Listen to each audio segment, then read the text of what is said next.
What's up, guys? HOTSHOTFRONTIER back at it again with another video. In today's video, we have another buy cards now before it's too late. And of course, let's start off with Perry Reese map. So as you guys know, when this card came out, it was slightly underestimated, but it really did help out decks like DDD in the current meta. And now it's an amazing card for decks like Yugioh with Fiendsmith because of course it helps you get to that 0/0, and as you know, it's a great target to get something like the Samsara or the Dark Beckoning Beast or any of the Yugioh monsters. So I would highly recommend you go ahead and pick up a copy of this. You want to go and just go ahead and pick up a rare, go ahead. If not, the secret rare looks really nice, and I think over time, this card will go up in price.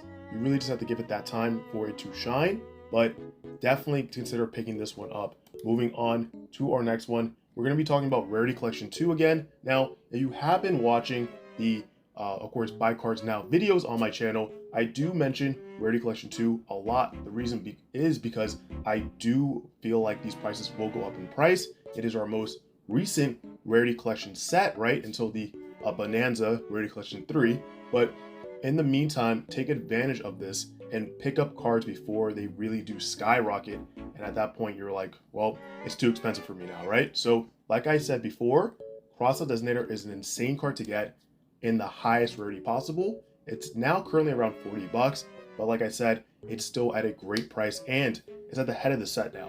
It has passed, of course, Masquerena as the highest card in the set. So it's something that you really should have a 3 of. If not, just grab any 3 copies and you're good to go. Something else I did want to mention is that Blue Eye Spirit Dragon, the quarter century secret rare, is really going up in price. And the reason is because of the Blue Eye support that got announced not too long ago. That's something you may want to pick up as well. Again, if you don't want high rarity, that's okay. Just pick up a copy and you're good to go. And finally, if you are new to these videos, I did speak about Droll Lockbird and DD Crow being excellent pickups as well.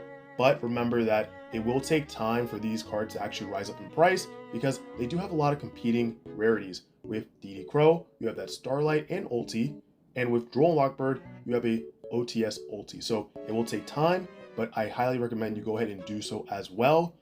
There are a lot of bangers in the set like Solemn Judgment, Quarter Century Secret Rare, but again, same thing. It's something that will take time to really go up in price. Now, talking about Blue Eyes and the support, Sage with Eyes of Blue, a card that only has 5 printings, but everything is slowly going up in price. So that's something you may want to consider because the deck does play 3 of, right? Even in the current build.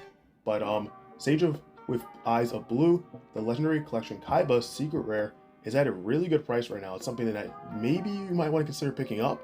Going on to our next one here, we have Evil Hero. So this is something I want to ask you because I have heard rumors that this deck is getting more support in the future. And if so, let me know if it's in a future set, maybe next year or at the end of this year. Let me know down below in the comment section. But regardless, Evil Heroes are pretty good, right? You have a Dusted Gold, something that you should have a 3 up just in case with the Necrom. It's another alternative instead of using the Fabled Lurie, right? To get into your Fiendsmith combos. That's something you may want to consider grabbing. Evil Hero Infernal Prodigy is a card that has always kind of gone up in price. Now it's sort of settled around $4. So if that's something you don't have, definitely go ahead and grab it. And of course, you guys know the OG Evil Hero fusions are nice just to have for the collection.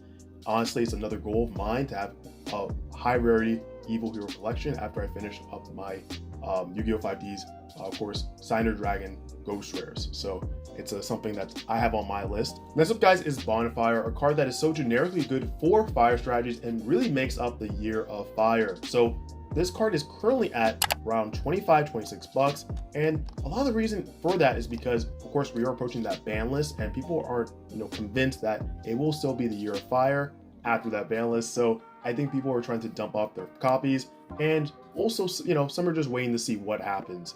But I think that if you are confident that this card, will help out your fire strategy after the ban list, go ahead and pick it up. It's a no-brainer. But if you are worried, there are other decks that you can play. But personally, it's at a very good price. And I see that if the ban list doesn't address the issues with fire decks, this card will definitely go up in price. And at that point, it'll be too late to pick them up. Or you will actually be picking them up at a premium at that point. So definitely decide now, at least before the ban list, you have a few weeks, if you want to pick this card up. But going on to the next one, we have Salmon Great, Raging Phoenix. And personally, it has dipped a lot. It's around 20 bucks. Now remember, it was at a high of about 50 bucks at one point, which was crazy. But this card is great for buyer strategies. And same thing, like I said with Bonfire, the fact that people are dumping their decks. They're going on to off season and waiting for that ban list. And during that time, you'll see if Fire is still the choice, right? Or is it going to be the Year of Water next, now that we have dubbed this year Year of Fire? So something else to consider if you do not have this card, or if you do have this card and you're not confident with Fire decks moving forward. Next up, we do have Pot of Prosperity. Now, a lot of people like to put this on ban list predictions, right? Personally, it could still be hit, but at the same time, it's good to just have a copy or two on hand. I like to also dip into like Rarity Collection 1 and see what's kind of going on with the market. And I did see that Pot of Prosperity, the copies of it were all going up in price. So it's something you do want to have 3 of. And I feel like if this does not get addressed on the ban list, it will slightly go up even further. So I think that, you know, at the end of the day, have your staples, and this is a staple for sure. So make sure you grab 3 copies of it, regardless, just to have in your collection. Next up, we do have Dark Hole of all things, right? So I have actually been seeing this a lot, especially with Raigeki. Very good cards. But Dark Hole is also good too, because, you know, long time ago, Master Duel, I played a Dino deck and I actually played Dark Hole in it. So it's like one time I actually bricked. I played Baby Sarasaurus, Dark Hole, and then started my combo. But regardless, I think this card's great. And, you know, especially if it could be a spicy tech, right? If you put this in something like Yubel, let's say you brick, like I said with the Dino thing, and you go ahead and do, so you have Spirit on board, just Dark Hole, and you can kind of start off like that, right? I mean, that's not the only application, but it's also kind of good. Not against, you know, of course, against your opponent, but if it also benefits your own strategy, that's something to kind of think about with this card. Now, already you can see the Core Central Secret Rare around 90 bucks, which is kind of crazy with only 10 listings. You can go ahead and pick up any copies, you know, of course, just so you have. If you're looking for high rarity, you may have just missed the window, but I would wait and see if you can kind of get a deal on this and still get your highest rare copies of this card. Going on to our next one, we have the Koki Miru Draco. So this card is great for Tenpai, right? You go into the Harag Seal, and then once you kind of bounce that back, you go into this to sort of lock your opponent, which is great. This only has 4 printings, and the Bow's Legend Armageddon Ultra Rare is the best choice. You can kind of go for this one, unless you want to go the OG Raging Battle Ultra Rare. Not a bad pick, but cheaper. Just go the Ultra Rare from the Koiku Miru Draco from Bow's Legend Armageddon. Not a bad choice for you to have. You can grab a few copies, see if it goes up in price, because Tenpai did win over there, right? So pretty good to have on hand. Moving on, we have the Arch Nemesis Protos, which is currently at around 31 bucks. Remember when this card came out, it was like about 50, 60 bucks, slowly cooled off, but definitely don't forget about this card. This card is broken and it's great in something like Ritual Beast. And same thing with the Nemesis flag in the Corridor. You know, Corridor has sort of gone up a little bit by at least $1. The Nemesis flag has stayed the same, so something you do want to keep in mind. And then finally, we talked about this before, but Rescue Ace Hydrant, the CR, is a very good pickup, because not only is Rescue Ace still a top tier deck in the OCG. I know we had the time where Rescue Ace here was a top deck, but don't underestimate it. It still will be a top deck, and you're kind of going on the ground floor, sort of like I said before, with the Amazing Defenders, when it was about 20 bucks just for a CR. That was broken.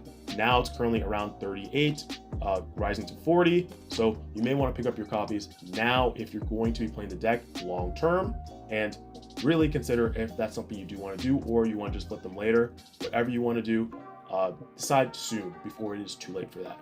But guys, like I said, these are the cards that you should buy now before it's too late. And of course, if you like the video, make sure to give it a huge like. Comment down below your thoughts, and did we miss any cards currently going on in the market? And if you guys are not subscribed to the channel, what are you doing? Go ahead and hit that subscribe button and turn the notification bell on so you're updated when I upload new videos. But guys, that's it for me. Hope you have a great rest of your day or night, and I'll catch you in the next video. Peace.